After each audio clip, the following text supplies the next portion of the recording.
अस्सलाम वालेकुम dear students, कैसे हैं आप लोग। उम्मीद करता हूँ खैरियत से होंगे। बेटे आज हमारा चैप्टर नंबर 5 का लेक्चर नंबर 6 होगा, जो कि प्लैंक्स क्वांटम थ्योरी के बारे में। इससे पहले हमने इस चैप्टर में जो लास्ट टाइम पढ़ा था बेटे, हमने रदरफोर्ड का एटॉमिक मॉडल पढ़ा था। अब हम प्लैंक्स क्वांटम थ्योरी की तरफ मूव कर रहे हैं। बेटे इससे पहले जो हमने जितना भी इस चैप्टर में पढ़ा वो सारा क्लासिकल थ्योरी था। अब हम ये क्वांटम थ्योरी की तरफ मूव कर रहे हैं कि प्लैंक्स ने जो क्वांटम थ्योरी प्रपोज की थी, अब हम उसके बारे में पढ़ने जा रहे हैं कि प्लैंक्स क्वांटम थ्योरी है क्या। बेटे इसको केमिस्ट्री के फील्ड में रेवोल्यूशनरी थ्योरी भी बोलते हैं, क्योंकि इसने एक मिसकंसेप्ट को भी क्लियर किया और केमिस्ट्री में फील्ड में या साइंस की फील्ड में, फिजिक्स और केमिस्ट्री आप देखें लें, दोनों फील्ड में किसने इनकलाब पैदा कर दिया। बेटे 1900 में मैक्स प्लैंक ने एक थ्योरी प्रपोज की to explain emission and absorption of radiation. बेटे किसी भी बॉडी से रेडिएशन की एमिशन और एब्जॉर्प्शन को एक्सप्लेन करने के लिए जो थ्योरी मैक्स प्लैंक ने प्रपोज की, हम उसे कहते हैं प्लैंक्स क्वांटम थ्योरी। बेटे इस थ्योरी का प्रिंसिपल ये था जो मैक्स प्लैंक ने प्रपोज किया कि इस थ्योरी के मुताबिक एनर्जी जब भी ट्रैवल करती है वो कंटिन्यूस मैनर में ट्रैवल नहीं करती। एनर्जी जो है ये कंपोज होती है, कोई छोटे छोटे पैकेट्स की सूरत में ट्रैवल करती है और ये कुछ डिस्क्रीट यूनिट जिन्हें हम सब क्वांटा बोलते हैं उस पर मुश्तमिल होती है। यानी energy is compose of large number of tiny discrete units called quanta. फिर सुन लें प्रिंसिपल क्या है। इस थ्योरी के मुताबिक एनर्जी कंटिन्यूस ट्रैवल नहीं करती बल्कि डिसकंटिन्यूस वे में ट्रैवल करती है। ये ऐसे ही है बेटे, जैसे आप खाना खाते हैं ताकि आपको एनर्जी मिले। अब आप अगर रोटी खा रहे हैं, क्या एक ही दफ़ा में सारी रोटी खा जाएंगे? नहीं। आप क्या करते हैं, आप रोटी के छोटे छोटे लुकमे करते हैं और आप लुकमे बना के खाते हैं। अब वो जो रोटी का एक लुकमा है वो पैकेट है। यानी आप एक रोटी के 5 या 10 या 15 जितने भी लुकमे करते हैं वो सारे क्या हैं, एनर्जी के छोटे छोटे पैकेज हैं। आप हर मर्तबा एक लुकमा खाएंगे, यानी आप यूँ कह लें कि आप हर मर्तबा एक क्वांटम एब्जॉर्ब करेंगे तो आपको एनर्जी मिलेगी। तो बेटे उस एनर्जी के पैकेट को क्वांटम कहते हैं, और जब बहुत सारे एनर्जी के पैकेट हों तो हम कहते हैं क्वांटा। तो बेटे मैक्स प्लैंक ने कहा एनर्जी जो है ये डिसकंटिन्यूस वे में मूव करती है, कंटिन्यूस वे में मूव नहीं करती। बेटे दो थ्योरीज हैं, एक होती है क्लासिक थ्योरी, एक है क्वांटम थ्योरी। बेटे क्लासिक थ्योरी के मुताबिक जो एनर्जी है वो कंटिन्यूस वेव, यानी जो लाइट मूव करती है या एनर्जी मूव करती है in the form of radiation, तो वो जो रेडिएशन होती है वो कंटिन्यूस वेव बनती है।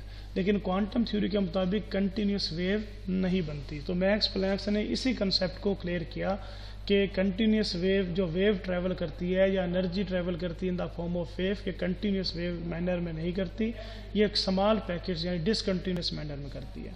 तो बेटे हम इस थ्योरी के पास्टुलेट की तरफ चलते हैं। जो पहला पास्टुलेट है वो यही है कि एनर्जी इज इमिटेड और absorb in discontinuous manner in form of small energy packets and each packet of energy is called quantum which have definite amount of energy. यानी एनर्जी कंटिन्यूस मैनर में क्या करती है, ट्रैवल नहीं करती, discontinuous manner में transfer होती है।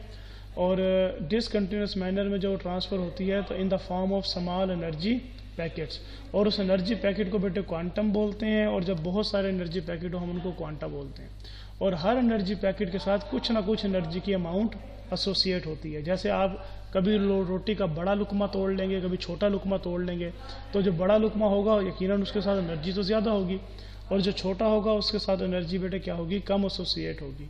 लेकिन कुछ ना कुछ एनर्जी हर लुकमे के साथ क्या होगी, एसोसिएट, यानी हर पैकेट के साथ कुछ ना कुछ एनर्जी एसोसिएट होगी। बेटे 1905 में आइंस्टाइन ने बताया कि जो लाइट रेडिएशन होती है, यानी जो लाइट होती है, ये भी कंटिन्यूस मैनर में कंटिन्यूस वेव नहीं बनाती, ये भी डिसकंटिन्यूस मैनर में मूव करती है। और इन केस ऑफ लाइट के केस में जो एनर्जी का पैकेट होता है हम उसको क्या बोलते हैं, फोटोन बोलते हैं। लाइट के केस में एनर्जी के पैकेट को क्या बोलते हैं, फोटोन बोलते हैं। बेटे मसलन आपने अपने घरों में देखा होगा कि जब हम इलेक्ट्रिक हीटर ऑन करते हैं हम उसको एनर्जी दे रहे हैं, वो क्या कर रहा है, एनर्जी एब्जॉर्ब कर, यानी मेटल को जब हम एनर्जी दे रहे हैं वो गर्म हो जाता है। जो इलेक्ट्रिक हीटर होता है वो गर्म होता है, गर्म होने के बाद वो रेड ग्लो प्रोड्यूस करता है, और जब हम उसके नज़दीक जाते हैं तो हमें हीट फील होती है। तो वो जो हीट निकल रही होती है ना हीटर से, वो कंटिन्यूस वे में नहीं निकल रही, वो छोटे छोटे पैकेट हैं जो मेटल की जो वायर उस पर लगी हुई है, जो मेटल है हीटर के अंदर जो लगा हुआ है, उसका जो आप ये कह लें कि जो मेटल की प्लेट लगी हुई है, उस प्लेट से जो एनर्जी निकल रही है ना, रेडिएशन जो निकल रही हैं, वो कंटिन्यूसली निकल रही है, वो पैकेट्स निकल रही हैं, और जब वो पैकेट्स हमारे साथ टकराते हैं, हमारी बॉडी पे पड़ते हैं, तो हमें हीट फील होती है। यानी हमारी जो बॉडी उन रेडिएशंस को हमारी बॉडी उन रेडिएशंस को क्या करती है, एमिट करती है। मसलन सूरज से जो लाइट आ रही है, तो बेटे वो भी डिसकंटिन्यूस मैनर में आ रही है। अब सूरज से जो लाइट आ रही है, सूरज क्या कर रहा है, एनर्जी को एमिट कर रहा है बेटे। अब वो सूरज से आने वाली रोशनी जब ज़मीन के ऊपर पड़ती है, ज़मीन उसको क्या कर लेती है, वो एब्जॉर्ब कर लेती है, और एब्जॉर्ब करने के बाद ज़मीन भी रेडिएशन एमिट करती है। अब सूरज भी से लाइट ज़मीन की तरफ आ रही है, ज़मीन उसको एब्जॉर्ब कर रही है, तो सूरज जो एमिट कर रहा है वो भी पैकेट की सूरत में कर रहा है, और ज़मीन जो एब्जॉर्ब कर रही है वो भी एनर्जी को पैकेट की सूरत में क्या कर रही है, एब्जॉर्ब कर रही है, मुसलसल एब्जॉर्ब नहीं कर रही। अब बेटा नेक्स्ट हमने बात में मुसलसल ये बात कर रहा हूँ कंटिन्यूस वेव, पैकेट, ये कंटिन्यूस वेव है क्या बेटे? कंटिन्यूस वेव थ्योरी के मुताबिक एनर्जी इस तरह ट्रैवल करती है, बिल्कुल कंटिन्यूस वे में, जिस तरह आपको कंटिन्यूस वेव नज़र आ रही होगी। लेकिन क्वांटम ने इस चीज़ को गलत साबित किया, क्वांटम थ्योरी ने इस चीज़ को गलत साबित किया। मैक्स प्लैंक ने कहा नहीं, कंटिन्यूस वेव नहीं बनती, चाहे लाइट हो, और आइंस्टाइन ने बताया चाहे लाइट हो, और प्लैंक ने कहा चाहे एनर्जी कोई भी हो, तो कंटिन्यूस वेव नहीं बनती, हमेशा डिसकंटिन्यूस वेव बनती है। तो बेटे यहाँ पर आपको दूसरी डायग्राम में ना डिसकंटिन्यूस वेव नज़र आ रही होगी, इसको हम फोटोन या क्वांटा क्या देते हैं। यानी एनर्जी इस तरह कंटिन्यूस वेव की सूरत में ट्रैवल नहीं करती, डिसकंटिन्यूस वेव की सूरत में ट्रैवल करती है। अब बेटा इसका दूसरा पास्टुलेट है कि energy of quantum is directly proportional to frequency of radiation, कि जो एनर्जी होती है वो फ्रीक्वेंसी के डायरेक्टली प्रोपोर्शनल होती है। बेटा फ्रीक्वेंसी क्या है? Number of wave of radiation passing through a point पर सेकेंड, एक सेकेंड में किसी पॉइंट से जितनी रेडिएशंस पास होंगी हम उसे फ्रीक्वेंसी कहेंगे। बेटा फ्रीक्वेंसी का यूनिट होता है हर्ट्ज पर सेकेंड या साइकिल पर सेकेंड। तो बेटा ये हमारे पास रिलेशनशिप आ गया कि E is directly proportional to frequency, इसे न्यू बोलते हैं, nu, NU, nu. E energy directly proportional है फ्रीक्वेंसी के, और प्रोपोर्शनैलिटी साइन खत्म करवाने के लिए हम कांस्टेंट इंट्रोड्यूस करवाएंगे, E is equal to H nu, where H is Planck's constant, जिसकी वैल्यू है 6.64 इंटू 10⁻⁻34 जूल सेकेंड। यानी एक सेकेंड में इतनी एनर्जी क्या हो रही है बेटे, इमिट होती है या एब्जॉर्ब होती है। जब लाइट फॉल करती है तो एक सेकेंड में इतनी एनर्जी क्या होती है, ट्रांसफ़र हो रही है। तो E is equal to H nu. तो ये दूसरा पास्टुलेट था। अब देखें यहाँ पे गौर करें, यानी अगर फ्रीक्वेंसी बढ़ेगी, यानी अगर एक सेकेंड में नंबर ऑफ वेव्स बढ़ जाएंगी, मसलन अगर आप एक सेकेंड में ज़्यादा से ज़्यादा क्वांटम एब्जॉर्ब करेंगे, ज़्यादा से ज़्यादा रोटी के लुकमे खाएंगे या चावल खाएंगे, तो बेटे चम्मच ज़्यादा से ज़्यादा खाते हैं अगर, तो इसका मतलब है आपको एक सेकंड में ज़्यादा से ज़्यादा एनर्जी मिलेगी। और अगर आप एक सेकंड में एक ही एनर्जी का, यानी एक ही चम्मच या एक ही लुकमा खाते हैं, तो फिर आपको एनर्जी क्या मिलेगी, कम मिलेगी। इसी तरह जब बॉडी ज़्यादा से ज़्यादा क्वांटम एब्जॉर्ब करेगी तो उसके मतलब है एनर्जी ज़्यादा होगी उसकी, और जब वो कम क्वांटम एब्जॉर्ब करेगी तो उसका मतलब है एनर्जी भी क्या हो जाएगी, कम। तो बेटे एक सेकंड में एक पॉइंट से जितनी वेव्स पास होती हैं हम उसको क्या बोलते हैं, फ्रीक्वेंसी बोलते हैं। और जो वेव पास होंगी वो कंटिन्यूस वे में पास नहीं होंगी, वो डिसकंटिन्यूस वे में पास होंगी in the form of small packet called quanta. बेटे नेक्स्ट हमारे पास है पास्टुलेट नंबर 3 कि जो बॉडी एनर्जी इमिट या एब्जॉर्ब करती है in the term of integral multiple of quantum. यानी इंटीग्रल का मतलब ये है, यहाँ पे आपको नजर आ रहा होगा E is equal to N H mu, where N is equal to 1 2 3 4 5। यानी बॉडी एक क्वांटा एब्जॉर्ब करेगा तो N1 होगा, अगर 2 करेगा तो 2, 3 करेगा तो 3, यानी E क्या होगा, NH म्यू। यानी एनर्जी जो रेडिएट एनर्जी होती है या H न्यू होगी या 2H न्यू होगी या 3NH न्यू। H न्यू कब होगी, जब एनर्जी यानी N क्वांटा 1 होगा, अगर 2 होगा तो 2H न्यू, 3 होगा तो 3H न्यू।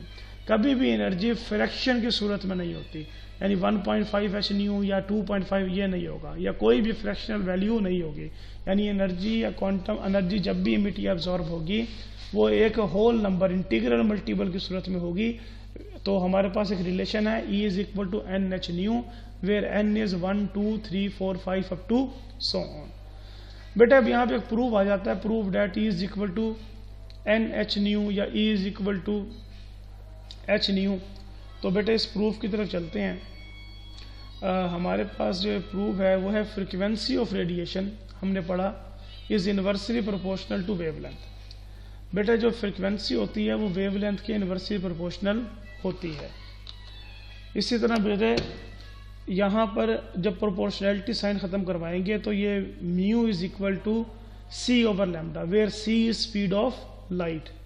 हम इक्वेशन नंबर 2 को इक्वेशन नंबर 1 में पुट कर देते हैं। अब बेटे इक्वेशन नंबर 1 क्या है हमारे पास?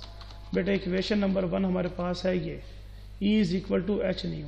तो जब हम इक्वेशन नंबर 1 में पुट करेंगे इक्वेशन नंबर 2 को, तो हमारे पास क्या जवाब आएगा बेटे? हमारे पास आंसर आ जाएगा E is equal to h c over lambda.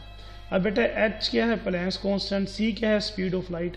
तो मैं यहाँ से यूँ लिख सकता हूँ कि जो एनर्जी होती है वो वेवलेंथ के इन्वर्सली प्रोपोर्शनल होती है। अब बेटे यहाँ पे आपको डायग्राम नज़र आ रही होगी। अब बेटे यहाँ पर वेवलेंथ के बारे में मैं पहले आपको बताता चलूँ कि व्हाट इज़ वेवलेंथ। वेवलेंथ क्या है बेटे? यहाँ इस पॉइंट से इस पॉइंट यानी दो करस्ट या दो कंसेक्टिव ट्रफ के दरमियान जो डिस्टेंस होता है हम उसको वेवलेंथ बोलते हैं। बेटे अब देखें वेवलेंथ है यहाँ पे 24 सेंटीमीटर, फ्रीक्वेंसी कितनी है? 5 हर्ट्ज। अब बेटे अगर यानी वेवलेंथ 24 है तो फ्रीक्वेंसी 5 है। अगर वेवलेंथ छोटी हो जाए 12 सेंटीमीटर हो जाए तो फ्रीक्वेंसी क्या हो गई? डबल हो गई। अगर वेवलेंथ बेटे मज़ीद डिक्रीज कर जाए 6 सेंटीमीटर तो फ्रीक्वेंसी क्या हो जाएगी? मज़ीद इंक्रीज हो जाएगी। यानी हर मरतबा 24 से हम वेवलेंथ 12 कर दें तो फ्रीक्वेंसी 5 से 10 हो जाती है। अगर हम 12 का भी हाफ कर दें यानी वेवलेंथ 12 से कम करके 6 सेंटीमीटर कर दें तो फ्रीक्वेंसी 10 से डबल होकर 20 हो जाती है। तो बेटे इस रिलेशन से अब वेवलेंथ क्या है? The distance between two consecutive crest and trough is called wavelength. तो बेटे वेवलेंथ जितनी बड़ी होगी एनर्जी उतनी कम होगी। क्यों? क्योंकि अगर वेवलेंथ बड़ी होगी तो हमारी फ्रीक्वेंसी क्या हो जाएगी? कम हो जाएगी। और हमने पढ़ा है फ्रीक्वेंसी में और एनर्जी में क्या रिलेशन है बेटे? फ्रीक्वेंसी में और एनर्जी में डायरेक्ट रिलेशन होता है। तो अगर वेवलेंथ बड़ी होने से फ्रीक्वेंसी कम हो रही है तो फिर एनर्जी भी क्या हो जाएगी? ऑटोमेटिकली कम हो जाएगी। तो बेटे greater the wavelength laser will be the energy because frequency will be lesser. अब बेटे यहाँ पे आपको वेवलेंथ की डेफिनेशन नज़र आ रही होगी। The distance between two consecutive crest and trough is called wavelength. और वेवलेंथ के यूनिट बेटे आंगस्ट्रॉम, नैनोमीटर या पिकोमीटर है, हम इसमें मेजर करते हैं। 1 आंगस्ट्रॉम 10⁻10 मीटर होता है, 1 नैनोमीटर 10⁻⁻9 मीटर और 1 पिकोमीटर जो है 10⁻⁻12 मीटर। यहाँ पे बेटे दो कंसेक्टिव करस्ट और ट्रफ के दरमियान जो डिस्टेंस है हम उसको क्या बोलते हैं? वेवलेंथ बोलते हैं। बेटे पास्टुलेट नंबर 4 है कि number of wave per unit length is called wave number. अब it is reciprocal of wavelength. बेटे वेव नंबर क्या है भाई? यूनिट लेंथ से जितनी वेव्स पास होंगी हम उसे क्या बोलेंगे? वेव नंबर बोलेंगे। यूनिट लेंथ से जितनी वेव्स पास होंगी हम उसे क्या बोलेंगे? वेव नंबर बोलेंगे। अब वेव नंबर को बेटे न्यू बार से शो करते हैं जो कि इन रेसिप्रोकल होता है किसके? वेवलेंथ के। यानी अगर वेवलेंथ ज़्यादा होगी तो फिर वेव नंबर क्या हो जाएगा? कम हो जाएगा। मसलन आप अगर कॉलेज के बाहर निकलते हैं लाइंस बनाकर तो अगर हर स्टूडेंट्स के दरमियान 5-5 फीट का डिस्टेंस हो तो कॉलेज के गेट से बेटे 5 मिनट में यानी कम बच्चे निकलेंगे 1 सेकंड में। लेकिन अगर वही डिस्टेंस अगर हम कम कर देते हैं तो सपोज कर लें जब बच्चों में 5 फीट से डिस्टेंस कम करके हम 1 फीट कर देंगे तो इसका मतलब है वेवलेंथ शॉर्ट हो गई। तो फिर ज़्यादा बच्चे गुजर जाएंगे तो हम कहेंगे 1 सेकंड में ज़्यादा बच्चे गुजरेंगे, फ्रीक्वेंसी बढ़ गई। अब 5 मिनट तक अगर वेवलेंथ छोटी होगी, मैं तो 5 मिनट तक कितने बच्चे गुजरे एक दरवाजे से? तो एक दरवाजे से जितने बच्चे ज़्यादा गुजरेंगे हम कहेंगे वेव नंबर उतना ही क्या होगा? ज़्यादा होगा। तो बेटे अगर बच्चों के दरमियान डिस्टेंस ज़्यादा होगा तो फिर वेव नंबर कम हो जाएगा, और अगर बच्चों के दरमियान डिस्टेंस कम होगा तो फिर ज़्यादा बच्चे गुजर जाएंगे तो हम कहेंगे वेव नंबर ज़्यादा होगा। अब बेटे हमारे पास ये जो रिलेशन है हम इसको इक्वेशन नंबर 3 में पुट करते हैं। इक्वेशन नंबर 3 में हम इसको पुट करेंगे 1/λ को, तो ये बेटे हमारे पास बन जाएगा HC न्यू बार।